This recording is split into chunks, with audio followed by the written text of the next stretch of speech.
Joining us now for his first TV comments since this reporting broke, Democratic Congressman Eric Swalwell of California. Congressman Swalwell, thank you for joining us. You put out a statement shortly after this was made public, saying, of course, I will not end my lawsuit against him. Your statement seemed defiant. You are resolute, that you are not afraid. You have no fear. And I know earlier this year, you noted that you knew you could be a target. Now that this is out there and it's been out for a couple of hours, just take us inside your strategy going forward, sir. And have you actually heard from the Justice Department?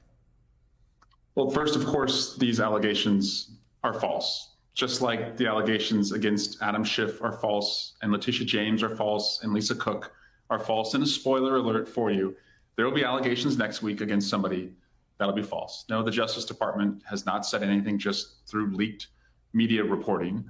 But this is really about Donald Trump going after his political enemies. And no one has been a more vocal critic than me. And as you mentioned, I have one of the only remaining lawsuits against Donald Trump for his role on January 6th. I don't wake up every day going to work to fight Donald Trump. I fight for Californians. He just happens to get in the way. And if he thinks for 1 second that me or Adam Schiff or Tish James or Lisa Cook are going to back down or hide under the bed or shrink, he is wrong.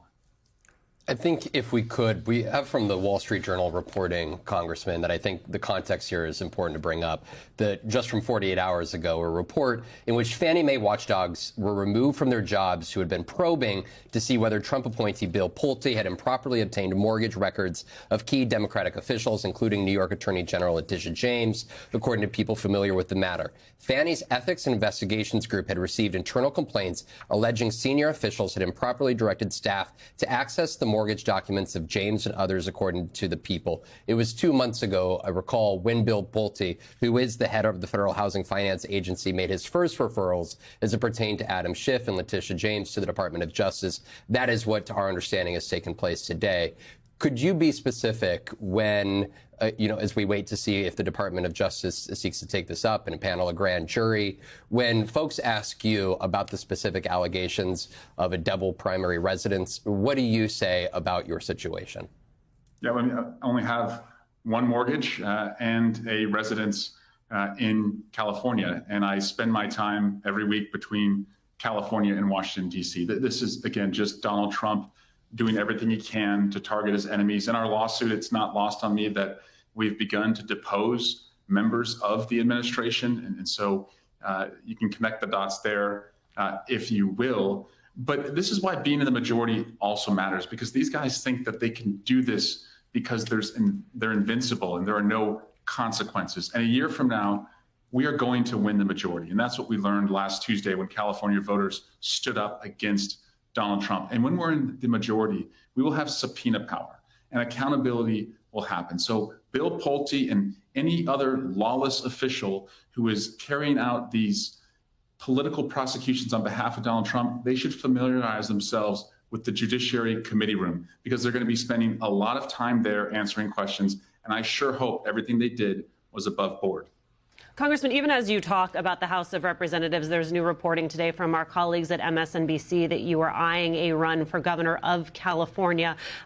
Does the timing of the president's legal actions against you change your thinking? And do you believe he is more concerned about you as a sitting member of Congress or as a candidate for governor of California? Well, no news on running for governor. I think we have enough news for one day for me. And no, I'm not going to change a single thing about what I do to stand up against Donald Trump when he gets in the way of me fighting for Californians. And look, California is the greatest country in the world. Its next governor has to be excellent. That person has to be a fighter and a protector. But I'm telling you right now, I am not going to shrink one bit because of Donald Trump trying to intimidate me. And it's not working with any of the other colleagues that he's gone after either.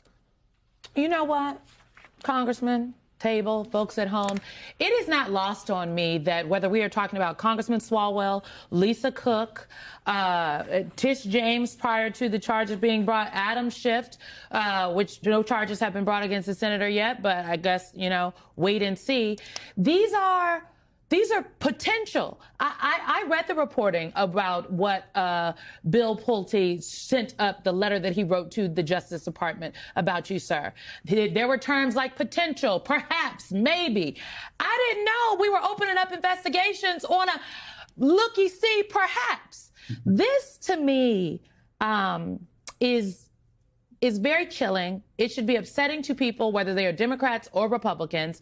And I think people have to know what this is. Neutral governance in this country under the Trump administration, it does not currently exist. Because this is a president, in my opinion, that has weaponized the entirety. He's used the whole of government approach when it comes to weaponization. And what he is doing with the Justice Department. Today it is you, sir. Tomorrow it will be someone else. And my question is, what will it take to hear other individuals who are not at the other end of the target, individuals within the president's own party, stand up and say, enough is enough here? Because if they'll do it to you, who's to say Thomas Massie isn't on the list, right? He's caught the eye of the president. This is a message to Thomas Massie that's what this is, that he will get to you if you oppose him. It's a message to Lauren Boebert.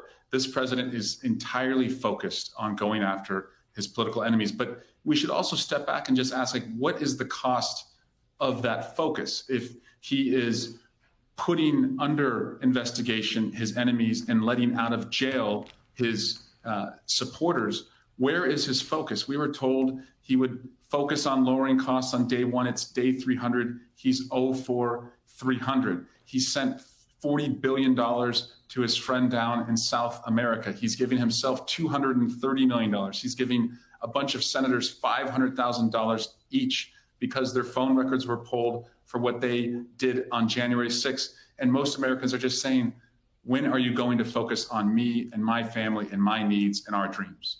You know, separate, Congressman, from what developed here today and this apparent referral to the Department of Justice, your situation aside, I know Tish James was the example who ultimately had an indictment brought against her for this idea that she had two residencies in which both were listed as primary residencies. And I actually asked the Department of Justice, Attorney General Pam Bondi, about a month ago specifically whether she was looking into Trump administration cabinet officials who had the same accusations and situations against them. And my question here to you is, what does your conversation look like in these last hours among fellow members of Congress and other close allies of yours about how to respond to this specific situation, understanding that there is one party that is being targeted here by this Department of Justice, and understanding that there's a likelihood that there are going to be others? How are you guys moving forward in preparing for what could also amount to legal fees in a very broad scope and spectrum to which they are trying to take this even beyond you? I want to tell you, because I've been overwhelmed by my California delegation colleagues who have reached out and sent messages of support. And what I just responded to them, I said, thanks, guys. Really grateful for the support and statements. Of course, it's all false. And whoever he accuses next week, that'll be false too.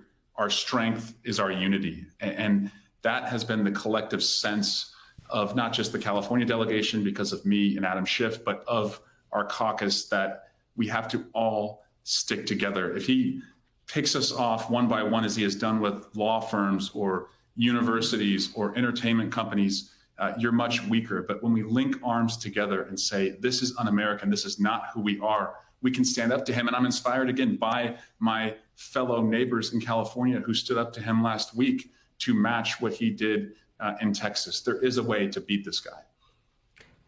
In researching today for this segment, Congressman, in reading in, it struck me that there are now photos of your home, the home in question here, that are splashed all over the internet, photos of the exterior, photos of the interior. You, because you have been a critic of the president, have also been a target of his admirers' ire for a long time now. And I wonder if you feel that those threats to your safety, to the safety of your family, have become more acute in the past 24 hours. They have, and we have to have security. And my kids are not allowed to play outside in the front yard because of that. But again, if the aim is that people like me and others are going to shrink or are going to be quiet, it's not going to work, because the second that I stop holding this president accountable, why would anyone else go to a No Kings rally? Why would anybody else stand in line to vote? If I allow him to make me weak, why would I be able to ask my fellow citizens to be strong? So I will continue to stand up to him and his un-American ways. And my family and I, we will be fine. I'll protect them. I'll protect my staff. But protecting our democracy and its rule of law while we have it is paramount right now. You know, Congressman, it's also not lost on me that you are very much so confronting, as Alicia just laid out, a situation that is quite precarious for your family, for your children. You've been a guest on this show many times. Sometimes you and other lawmakers, your children are with you. I've met your children. I'm sure this is very harrowing. It's not lost on me, though, that you are not you understand that this is not specifically just about you. And if you just take a look at all of the individuals as of late that have been targeted, A.G. Tish James, yourself, Congresswoman by the government, LaMonica McIver, Lisa Cook, I think each of you represent something that the president fears or feels as though stands in his way. And when it comes to you, not only could you be a candidate for governor, we'll be waiting for that answer in California, but also you served as impeachment manager for one of the president's impeachments, as well as the fact that at the same time, he is trying to rewrite the history of January 6th. And so it's not lost on me that the targeting of you could serve many purposes for this president, and that this is all, shall we say, also not normal, and something I thought that the government took care of post-Watergate with the reforms. Simone, thank you for that. And yes, I was just chosen to lead the Democratic effort on the January 6th investigation, where the president is trying to erase the heroism of the police officers who responded that day. And I'm not going to let him do that. And, you know, look, I'll be honest with you. I have family members who have called and friends who have called and have said, you know, why don't you just drop the lawsuit or try and strike a deal with the guy and see if, you know, he won't go after you. But that's not the way I was raised. I'm the son of a cop. I saw my dad every day make hard decisions, you know, to hold powerful people accountable. And that's what I see in LaMonica McIver and Adam Schiff and so many others. And who knows who you'll be talking about next week. We just know that there will be somebody new next week. But there's a way out of this. And it's the same vigor and passion that those officers showed to defend the Capitol on January 6th, that protesters showed to go to the No Kings rally, that Californians showed to go to the ballot box. And we're just a year away of winning the majority and cutting our time in hell by half.